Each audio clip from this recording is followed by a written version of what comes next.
Video is gonna get taken out of context, and I know that at this point I can't really stop people from doing that because that's what my whole existence on the internet is just me being taken out of context. And if I'm gonna stand there 18 hours in a dress of an iconic Disney princess, I deserve to be paid for every hour that it is streamed online. Stuff, which is fine. That's what I signed up for, isn't it? But I never want it to come off as me being ungrateful for the opportunities I have. What?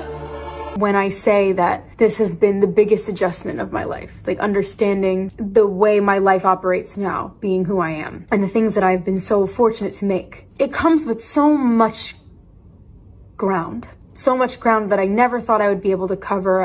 I was scared of the original cartoon. I think I watched it once and then I never picked it up again. Like, I'm being so serious. I watched it once and then I went on the ride in Disney World, which was called Snow White's Scary Adventures. Doesn't sound like something a little kid would like. Was terrified of it. Never revisited Snow White again. So I watched it for the first time in probably 16, 17 years. That's the coolest fucking story I've ever heard in my entire life. That's insane. Can I hear it again? Do you have time? People think I'm doing poorly, and other people think I'm doing gracefully, and I don't think I'm doing it at all. So when I tell you that it's hard, I just mean to be inside my brain. That's hard. Okay. And I'm there 24/7. I can't get out of it. And I don't know if that will make sense, but that's where I'm at. I'm so grateful for the things that I'm able to do. And a lot of what I'm able to do is because of you guys.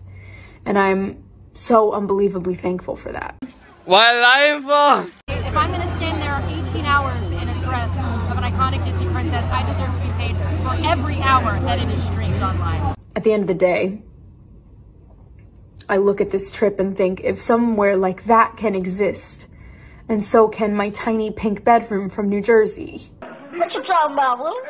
I can also be having the greatest time and simultaneously wishing people would stop sending me death threats. And maybe that's a weird takeaway for this video. This is a life. This is real. It's filled with a lot of beautiful moments and beautiful people. I have a loving family, an incredible boyfriend that I love so much, beautiful friends and family, people that I miss. It's a privilege to miss people the way that I do, but it's hard.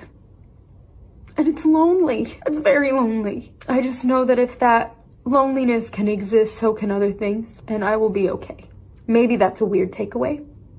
Regardless. So I'm rappelling down Mount Vesuvius when suddenly I slip and I start to fall. And I mean, I'm about to die. Hot bread, Zeke. Just falling. I'll never forget the terror. When suddenly I remember, holy shit, Hansel, haven't you been smoking peyote for 6 straight days? And couldn't some of this maybe be in your mind? And it was. I was totally fine. I've never even been to Mount Vesuvius. Cool story, Hansel. Thanks, Olaf. I just mean that it's no longer 1937, and we absolutely wrote a Snow White that is not going to be saved by the prince. She's not going to be saved by the prince, and she's not going to be dreaming about true love. She's dreaming about becoming the leader she knows she can be.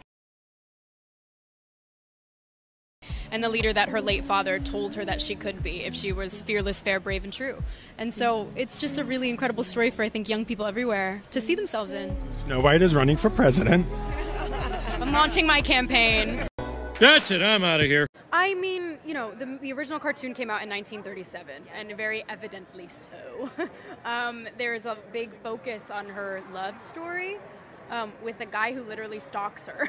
Yeah. Weird. That's fucking weird, huh? Holy shit. The hell was that all about? So we didn't do that this time. So no prince or a different kind of prince? We have a different approach to what I'm sure a lot of people will assume is a love story just because, like, we cast a guy in the movie. Right. Andrew Burnap, great dude. It's one of those things that I think everyone's going to have their assumptions about what it's actually going to be, but it's really not about the love story at all, which is really, really wonderful. And whether or not she finds love along the way is anybody's guess until 2024. all of Andrew's scenes could get cut. Who knows? It's Hollywood, baby. Andrew Burnap, great dude. I'm a narcissist.